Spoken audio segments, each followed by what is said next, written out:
What is good? We're back, ready to roll. Got Big D. We're here, holding it down over on the left coast. How you doing, buddy? I'm good, brother. I'm good. It's just another day, another wonderful off-season discussion. The longer I play this game, the more I get hyped for the off-season over the regular season. You know, I mean, don't get me wrong. I enjoy winning championships and the game and the struggle that is the season. But I think I get even more hyped as we get further into the weeds, right? And oh, for sure, the new crop coming in and all that jazz. So it's exciting times in the world of Dynasty. 100%. So, like Big D has said, the fantasy season has come to an end, and today we're going to take our first look at the 24 Dynasty wide receiver rankings. Obviously, this will change playing throughout the offseason. Hell, after this chat, might even move some up and down. That's kind of the purpose of having these discussions. Is, you know, if you're ranking steadfast and hard, you're probably doing it wrong. Having conversations and changing your mind and being fluid and mostly having these guys tiered up is where you want to be. So like I said, this is our first look after the season ended, just to kind of see where we're at, gauge the temperature, start putting together our list of values. We will be adding in the top rookie wide receivers. We walk through the tiers the first time and we'll kind of see where they fit in. But be sure to subscribe to the channel so you don't miss anything that we have coming up. We got mocks. Sleeper just added them rookies. So we're about to get some live mocks cooking here weekly. We already have a Patreon mock going. We'll have roster reviews, trades, tons and tons of rookie talks all off season long. So be sure to like, subscribe, comment below, all that jazz. The beauty of fantasy is everyone's values and builds are different. So, you know, you don't want to agree with everything that everybody says, or you wouldn't have any movement in the game. It'd be really hard to get a trade done if everyone's values were, you know, all on point. So, like I said, to lead this off, I think it's important to be fluid. Don't be terribly, you know, fixated and rigid on everything. Build some tiers. Know that, hey, well, bottom of this tier, top of this tier, maybe, you know, I could, if I want to make that trade, I could make that trade, and maybe I don't need anything. Maybe I just need a little bit of kicker. Decide where those big value cliffs are in your trades that you need a bunch more to move within those tiers. And like I said, try to stay fluid. So, you know, I think the only reason that people do rankings is so people can tell you how dumb you are. So be sure to hit those in the comments. Yes, please. And I think it's we talked about this on a couple episodes, but you know, I think for me, when I do my rankings, my tiers, like what I'm looking for, and I think we talked about this on to Patreon. One of the tips and tricks, or it could have been a Patreon, but I'll say it on here, is, you know, if the guys are going to move around, as Casey was talking about, where, you know, we got up, we got down, we got all kinds of things. But if you see on your own personal rankings where a dude's coming from tier 7 up to tier 2, back down to tier 5, you know, like it's normally plus or minus maybe a tier or two once you got your ranking set. It's very, for me at least, it's really hard for me to just drop somebody, you know, 4 tiers, or on the flip side, rise up somebody, you know, 4 tiers. It kind of takes a stepping stones to get to that right. Range. So just keep that in mind as you're you know, studying and doing your thing. Just when you're looking at our rankings, other people's rankings, and creating your own, just know that sometimes a tier down or a tier up isn't too different. Right. But in the mind of the beholder, as they say. For sure. So I've had some additions to my tier 1. If you just want to say Justin Jefferson's all by himself, or you want to throw Chase in there and Ceedee, I think that's fine. But I've added St. Brown into that tier. So I got 4 in tier 1, Justin Jefferson, Chase, Ceedee, and St. Brown. Like I said, they got some company for me this year, those top guys. You know, Ceedee was averaging 23 points per game. If you just go to week 17, if you add in week 18, he's a 400-point scorer in fantasy with PPR. That's, you know, pretty elite territory. Ceedee's where we all thought he could be right now, and I don't see it really going anywhere. There was a little bit of weird stuff with Dak, but is what it is. And then St. Brown just showing, even with adding weapons, is as good as ever, maybe better, averaging 20.2 points per game and super just solid every single week, man. So I want to give them some love. If you want to say, hey, there's a tier break there, fine. But that's kind of where I stand. My tier 2, I'm going AJ Brown and Tyreek here. This is sort of guys I know who could easily be in the top tier or shuffled maybe down in the next tier and make that tier 2. For me, it's guys that I'm like, it's really hard for me to pull the trigger on. Like I said, I know AJ Brown is a stud, had a weird end of the year, and makes me slightly uneasy to put the value on him like some of those top guys. I know he can help you win, but just the fact of all that noise coming out of the locker room and AJ Brown kind of being at the forefront of it, and then in the playoff game not even being there, just makes me a little weary of where that guy's head's at if things aren't going right. And then Tyreek obviously can help you build a wagon of a team, but going into 30, said he only wanted to play 3 more years. This would be going into having only 2 years left. Again, makes it hard for me to click that button, but he's definitely one of the only old heads that I would even consider at this point clicking on. Tier 3, I got Puka Nacua, Garrett Wilson, Olave. The last guy in this tier is Waddle. I was going to kind of give him a tier by himself, and I think he could either be in a tier below or you can make a case for him here. Instead of making an extra tier, I just threw him in the bottom of this one. I'm keeping him in this tier because I believe in the talent, and he was wide receiver 8 and wide receiver 3 or 13 in his last 2 seasons. So I think this one's a little bit of an outlier. We saw, I believe it was week 17 or 16 that how big he can be for your fantasy team, or maybe it was week 15, had a blow up game, but Waddle's a G, really like him. So he's staying up there for me. So that kind of rounds out my top 3 tiers.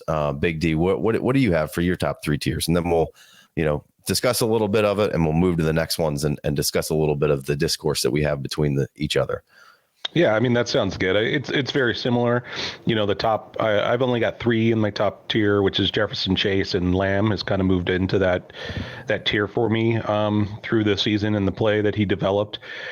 Second tier, I've got the Sun God. I got AJ Brown, same concerns that you have with Brown.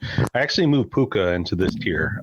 He's just so he would have been one of those guys when you were talking in the beginning there of not, being wary of moving guys up real high, but Puka has earned it, right? Yeah. He's earned it on the play, on the field, and he's probably my highest. I would say probably the highest riser in sure. in this area here. Tier 3, and then this will round out my top 12 is I got Nico Collins pretty high here as well. Tyreek Hill. We got Garrett Wilson, Chris Olave, Pittman, and Ayuk. And I think there's a trend here, right? These are all outside of Ayuk a little bit, but most of these guys are really consistent, tied to decent the ones that big movers. So Puka, Nico, Pittman, they're tied to quarterbacks with a future. They already have a high target share on their team, and they've also proven that they have a high ceiling. And so that's why they've moved so far up my ranks. And in Puka and Nico's case, even with Tank Dell on the field, like they were just you could tell that they were part of a large portion of the offense, right? Things were game scripted, things were planned. That's really important to me. I think, Garrett Wilson is another one. Problem with Garrett for me is just the quarterback situation. We'll see what old man Rodgers comes in and rubs his raccoon piss or whatever on himself and gets good. But like if he plays a full season, I mean, people are going to get back on the Garrett Wilson trade because the dude's he's so electric with what he had this year. And that's kind of where I'm at. I don't have a ton to say. I mean, like I said, I got some of those guys in the next tier, so I can jump into that here in a second. We can go back to maybe talking about the older guys real quick, like Tyreek, and I have him up a little higher, just in a different tier. But I think, I would be okay with dropping him down in tier 2 because really I don't want to push the button on him. Yeah. As we go through. So that's what, you're not going to see any Diggs or Devontae Adams or Cooper Kupp on my top 24 right now. And it's not to say that maybe I wouldn't draft one of those guys or trade him for one of these guys in my top 24 when I'm in season and I need it. But Tyreek's at least been very, very consistent. Diggs is I think he's really good, tailed off and obviously tied to a good quarterback, but we don't even know if he's going to be in Buffalo next year. Devontae Adams is where's he going to be and who's going to be the quarterback? I still think all those guys are good, but I don't want to pull the trigger on them at this point and really build around them. I'll acquire them if I need them. Right. So I'm kind of leaving those guys out for now. And then Cooper Kupp, we were so worried about, is Cooper Kupp going to take Puka's, share of the things? And we should have been worried about, is Puka going to take Cooper Kupp's share of things, wipe them off the map. Yeah. But I still think all those guys have value and can be very useful, and could be for 2 or 3 more years. I'm just, I mean, Mike Evans was great this year. Keenan Allen, they just wonder, been awesome. I think all those guys are going to be useful. I just probably not putting them in this top 24, as we, unfold into a new off season. Yeah. I mean, very similar, basically the same.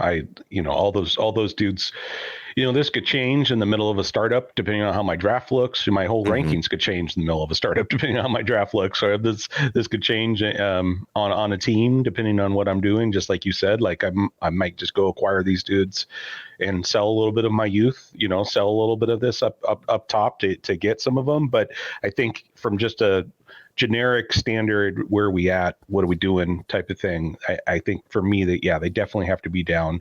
Tyreek is up just because he can be a league winner because of how electric he is. And and that's not to say the other dudes aren't electric, but they have a different game style. Devonta, Keenan, all those guys are great, but I think to have the high, massive ceiling, they have to have large touchdown numbers, right? And they can demand that, but with Tyreek, he doesn't necessarily have to have red zone targets. He could just his red zone target could be the 50-yard line, So it's just a different animal when you're working with them. So right. Yeah. All right. Well, we can move on to the next one. We talked a little bit about Garrett Wilson. I'm keeping him up here because I believe in the talent. He was still pretty good this season with bums. Olave, we saw kind of coming on with Derek Carr a little bit at the end of the season. I don't know where the Saints are going to be with quarterback play, or where they're going to be at if they might test the waters and draft somebody else.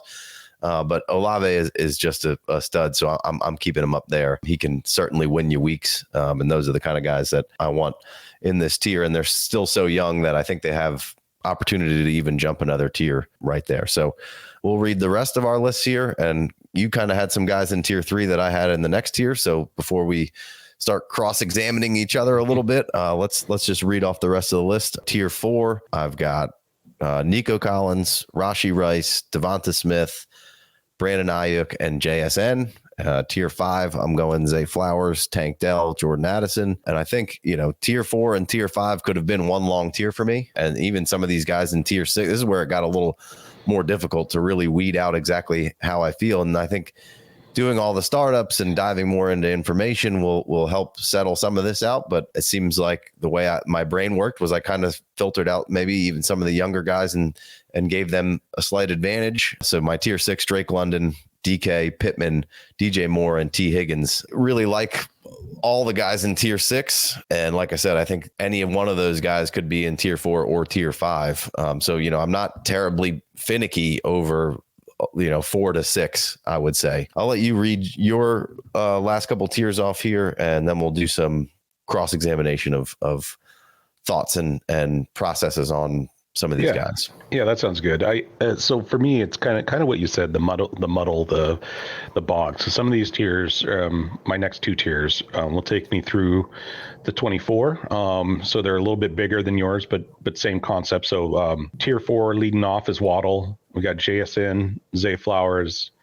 I bumped up DK, Devonta Smith, Jordan Addison, and Drake London. Wrap up tier 4, and then in tier 5, I've got a lot of moonshots or people that I'm excited about and feel pretty good. Where we got Rashee Rice, DJ Moore, Jayden Reed, Chris Godwin, Tank Dell, Deebo Samuel, Hollywood Brown, and T. Higgins.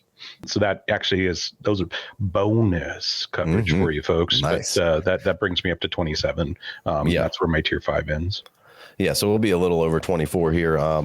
So my first kind of guys out, if this was the March Madness tournament, would have been Jayden Reed, Deebo, and I love Hollywood. Had him up here, dropped him down a little bit, but love that you kept him in there. I love Hollywood. I think he's a really, really strong player. So those kind of would have been my first guys out. But you mentioned those guys in your tier, so I really, really like that. Whether you like Nico or Tank, one of those guys, we kind of have them. We got him in the top 24. I think I prefer Nico. Seems like you prefer Nico a little bit over Tank. If Tank comes out and stays completely healthy and rips it up, maybe they just end up in the same tier. But as for right now, I'm going to lean on, be a bit of a sizist and lean and go Nico by a hair, but Tank a good bit younger. So yeah, I think that's a good point. I think kind of like JSN and DK are in the same tier for me because they kind of cannibalize each other with targets and share. I think if Tank Dell comes out, I have him in tier 5, and then I have Nico in tier 3. But if they kind of do the same concept, then they definitely, Nico could possibly drop down a tier, Tank could hop up a tier, and then like you just said, they're in the same tier. So that's when you got 2 decent options on your team, and they're pretty close in talent. I think that's I guess another way to say that is, like Chase and T. Higgins. T. Higgins is a great wide receiver, but he's not Chase, right? So I think we can all agree that. Yeah. There's certainly been stretches and games where, in long stretches, where T. Higgins has scored, averaged around the same points per game, throughout chunks of seasons as Jamar Chase has. Just kind of this year seemed to really separate a little bit, and mostly due to injury and Burrow injury. I think Browning was, I'm going to succeed by throwing it to one of the best wide receivers in the game, right. Sling it to Chase. But yeah, and T. Higgins is gone. So, he might become an alpha somewhere, and then that also can change. I mean, a lot of people were saying when we did free agent stuff that maybe they franchise T, which is possible. I could see that happening. I wanted to jump back to Nico and Tank real quick. Everybody thinks they're adding another wide receiver, which they may, but it doesn't overly concern me with their value. I don't think they need to add another ridiculous asset to them. And if they did, great, add strength on strength with a great quarterback. That's cool. But I don't think that's going to be their main objective this offseason, to add just one more huge stud at the wide receiver position. Yeah, I agree with that. I think the tight end position in that system is extremely important, and I think Schultz is on a 1 year, and Brevin Jordan, balled out a little bit there, had some pretty big plays, but I think that's probably going to be a high factor for them if they do add a decent asset. It could be in that if Dalton doesn't come back, it could be in that. In the tight end room. So. Yeah, I think they need a running, but they're going to go running back. Yeah. Sorry, that's true. Running back first. But I agree. that I think Schultz can get it done. I think they should just re-sign him and give him 2 or 3 more years and see what happens. But unless they can find something like a JT Sanders in the draft or something. A lot to be made about JSN. I got him and Rashee Rice in the same tier. You have JSN a little higher than Rashee Rice still. I think, right? Yep. Yeah, I do. Yeah. So, Rashee Rice could potentially end up being one of the bigger sells for me in the offseason. We just don't know how it's going to unfold with Kansas City. Not like Houston, where I'm not super scared that they're going to add somebody. There's no way that Kansas City doesn't add at least 1 to 2. One really, really good wide receiver, and then another shot at wide receiver, if not a veteran or 2 through the draft or something. Rice could concern me a little bit there, but had to give him his due, have to give him his love. I don't know if I'd move on from all my shares. I'd probably middle that and try to 50-50 it if I could, really move up to a Wilson or an Olave from the way Rice is finishing and having all eyes on him in the playoffs. From week 12 to week 17, he was averaging 18.5 points per game. I mean, really, really strong to wrap up the season once he got on the field rather consistently and they fed him the ball.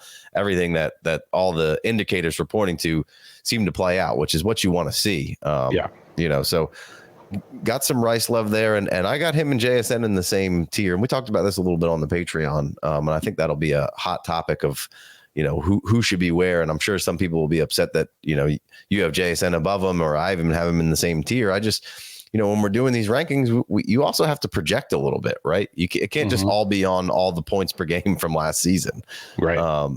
And unfortunately, JSN ended up in a situation and an injury where it wasn't conducive to him really spreading his wings and being a peacock.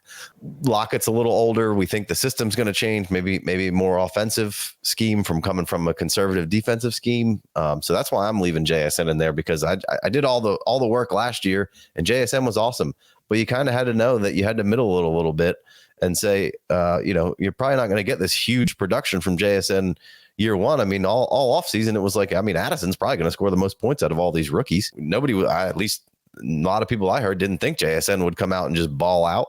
The thing, it's set up really well for Rashee Rice to come out and ball out. They didn't have anybody. The other guys have two stalwarts there that are awesome. Right. So I guess give me your thoughts there. Yeah, I mean, I really like Rice, but he did come on later on in the season, so I'm kind of watching his development. That's kind of why he's down here in this tier 5 for me. It's like he definitely could be right up there with JSN, but value-wise, talent-wise, coming out, I like JSN quite a bit, and I still do. That hasn't changed. It's kind of like Waddle, Waddle and JSN are right next to each other for me, because I just feel that the ceiling on both of them is extremely high, and Rice, I think the ceiling is high as well, but I just don't know what Kansas City's going to do. They're succeeding right now. They're doing a playoff run, but and Kelsey Travis, he might retire. He might, if he retires, then they're going to change systems and there's all kinds of stuff that's happening in Kansas City that I can't really pinpoint at this time. So at the end of the season, I moved up Rice one tier. I have JSN in the same tier that he was in July, and I just kind of feel like that, that for me, anyways, that's the right play. Another way to say that is I would take Rice and get JSN. I wouldn't take JSN to go get Rice.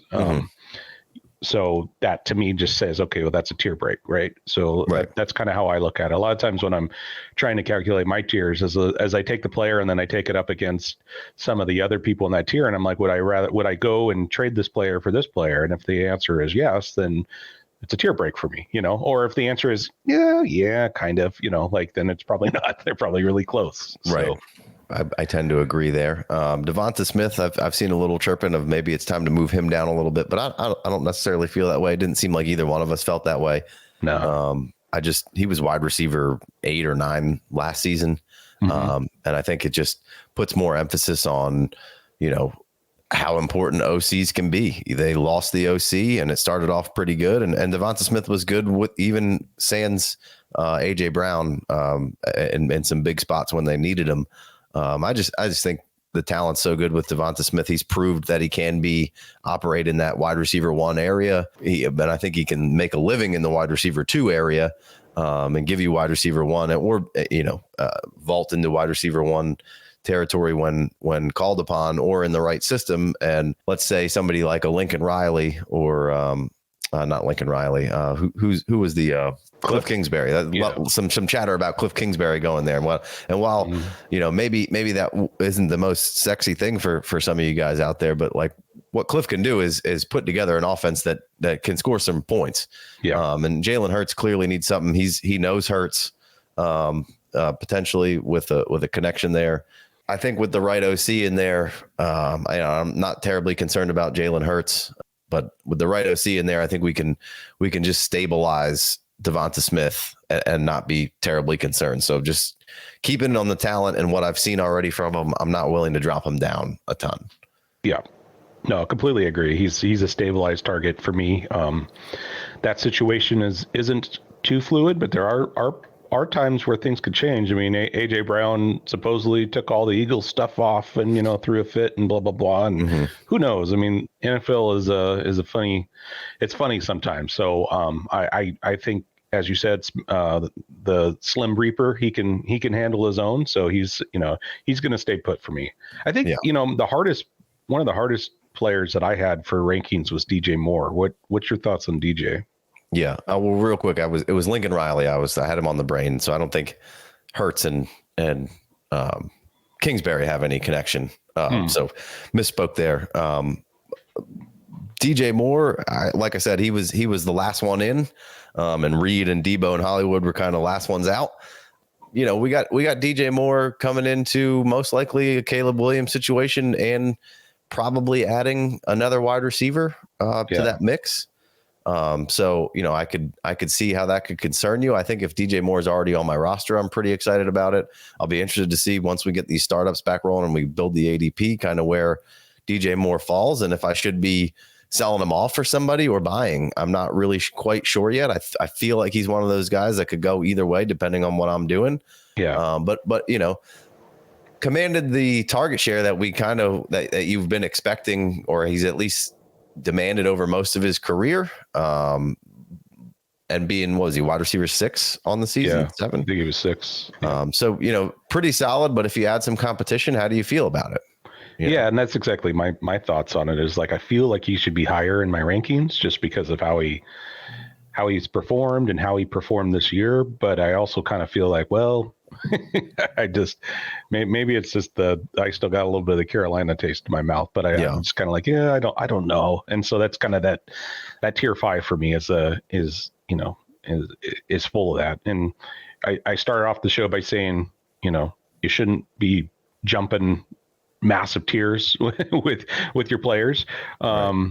But Jayden Reed for me is a huge jump. He jumped probably about 8 tiers, I think, from my July. So when I'm looking at tier jumps, I'm looking at July, which was the beginning of kind of my ranking season to the end of the season, right? Obviously we're now in January. And so when I say that tiers changed, I'm not talking about throughout the season. This is from summertime.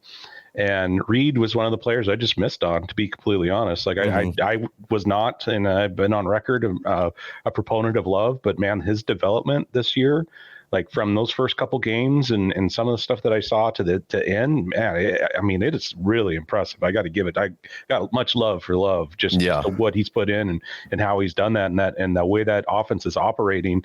And because I didn't really feel high on Love, I just didn't really dig into a lot of the assets there. I thought Christian Watson was a nice play, because of his explosiveness that he could have and super athletic. But so that's a player that I completely missed on, and now I'm like, no, I'm not missing again. Like we're going to bring this boy up and keep him on the radar. So he's kind of, I guess I could call that tier 5 my radar tier, because that's what I'm watching. I'm watching these guys to see where they, what happens and where they go. So I think my only, I don't want to say concern, but I guess I could say concern. My only, pump the brakes a little bit on Reed is just that I just want to see how that offense settles out with maybe if Christian Watson can stay on the field.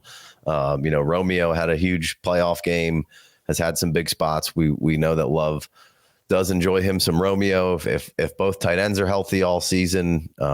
Just what the rotation for the wide receivers is going to kind of look like there. Reed had in the Dallas game, I think he had one or no catches. In the Niner game, had a couple. One I believe somebody fell down on. So I just feel like there could be some volatility there. He seems to be the guy who could be the volume play where they just are doing some stuff behind the line of scrimmage and designing stuff to, sending him in jet sweeps and screens, and then they can get him. He can certainly win downfield. He attacks really well downfield. So kind of a very, very versatile piece. And I think that's definitely their most versatile piece. So I think that's what kind of keeps him elevated for me. And you got to see, a good part of it this season as Love grew and the offense grew, how much of an integral part he could be. Just a little bit of concern of if everybody's out there, could he get lost in the weeds from week to week? But I mean, I guess you could say that, Zay and Tank and Addison, you could probably say that about all those guys a little bit. Zay Flowers would be one that's like, all right, I think some people are probably really in or really out on. Puka had an excellent rookie season, obviously. So if that didn't happen, I think we'd be talking more about some of the other rookies who had a really good season.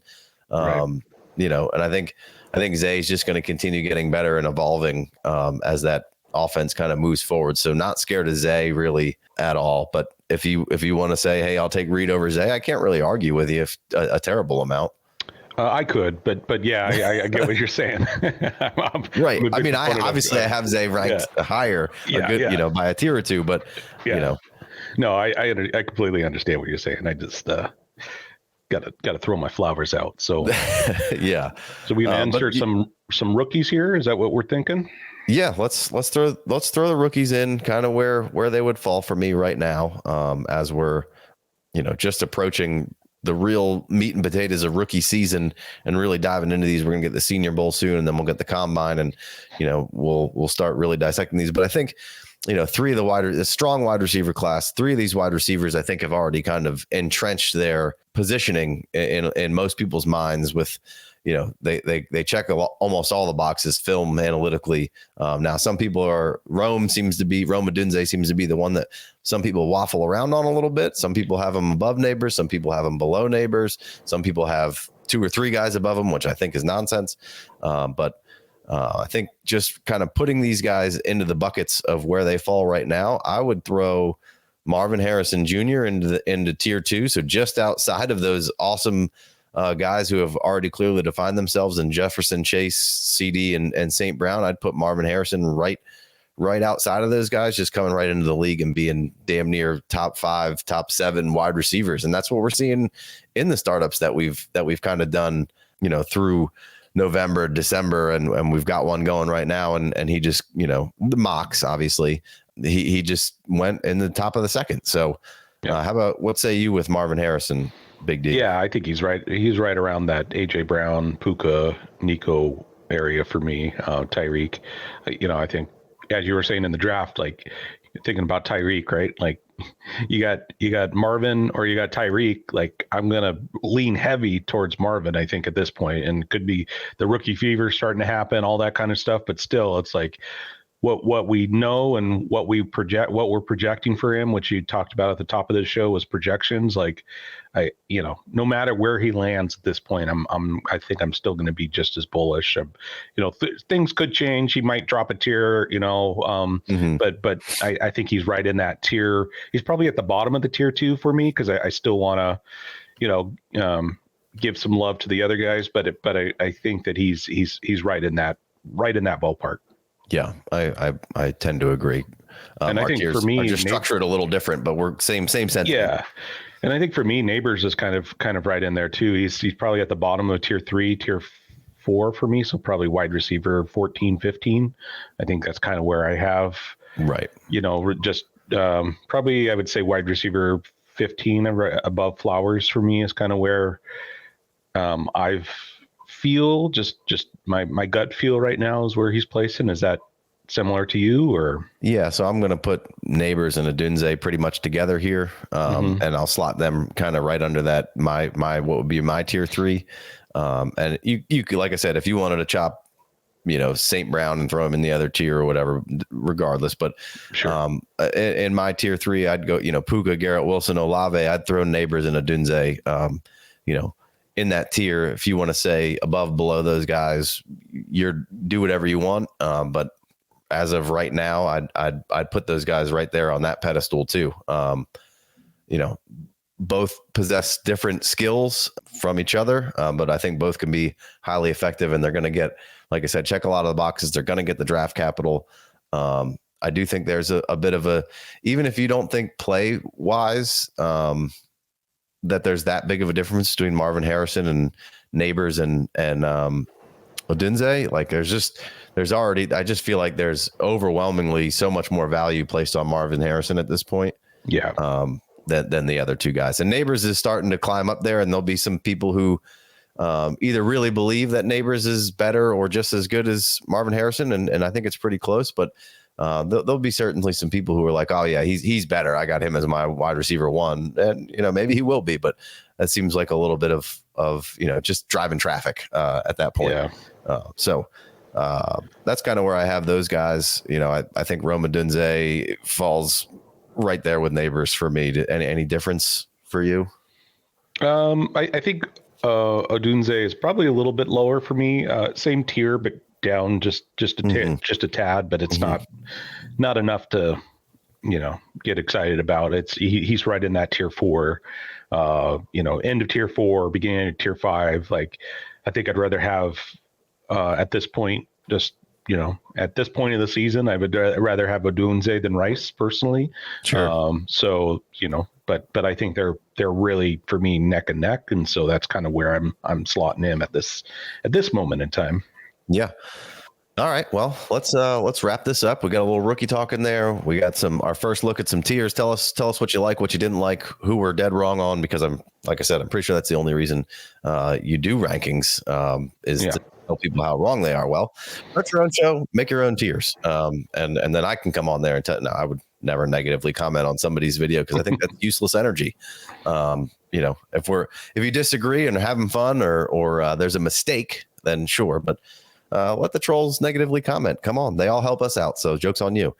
Or just come with facts. Don't just right. say if you. I'm all about constructive criticism. So if you see something that's like, man, no, you got to look at this, and this. Yeah, bring it out, man. Bring the fire. We like it. That's why we have these conversations, though, is because I'm certainly not right. I'm wrong all the time. And to have these conversations, to hear other people's opinions when JB comes on, or we have Austin and Matt on, or Big Co comes on, and we got guests. And the whole point is to have a conversation and see how different points of view strike you, and then sit with those. And then a week or two later, that might creep back in and say, oh yeah, you know what? That is kind of making me change the way I feel about this. Hey, am I seeing this wrong? Do I need to dig further into this? So all that stuff is very good and constructive. And if you just like being a JO, just be a JO and live that life. Boo. Yeah.